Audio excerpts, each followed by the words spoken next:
Atin namang alamin ang presyo at supply ng bangus at iba pang lamang dagat sa Magsaysay Fish Market sa Dagupan City. Makibalita tayo live kay Sandy Salvacio.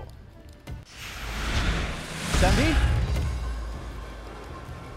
Chris, sa ating paglilibot dito sa Magsaysay Fish Market sa Dagupan City ay napag-alaman nga natin na halos wala namang paggalaw sa presyo ng mga isda at ilang mga shellfish. Katunayan ngayong araw, Chris, umabot na sa 200 to 230 pesos ang kada kilo ng bangus. Nasa 280 pesos kada kilo naman ang galunggong, 65 to 110 pesos kada kilo ang tilapia, tambakol na nasa 130 pesos kada kilo, kitang na nasa 250 pesos kada kilo, yellowfin na nasa 180 pesos kada kilo, bisugo na nasa 320 to 400 pesos kada kilo at pusit na nasa 200 to 400 pesos kada kilo. Sa presyohan naman ng shellfish, umabot na rin sa 250 to 400 pesos ang kada kilo ng hipon, tahong na nasa 50 to 60 pesos kada kilo, talaba na nasa 100 to 120 pesos kada kilo, luka na nasa 60 pesos kada kilo at alimango na ibinebenta ng 550 pesos sa kada 7 piraso. Sa pakikipag-usap natin, Chris, sa ilang mga fish vendor ay nabanggit nga nila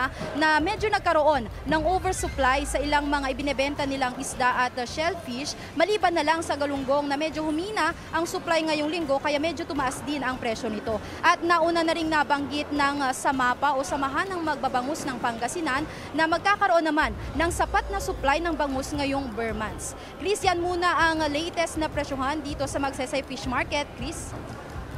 Maraming salamat, Sandy Salvacio.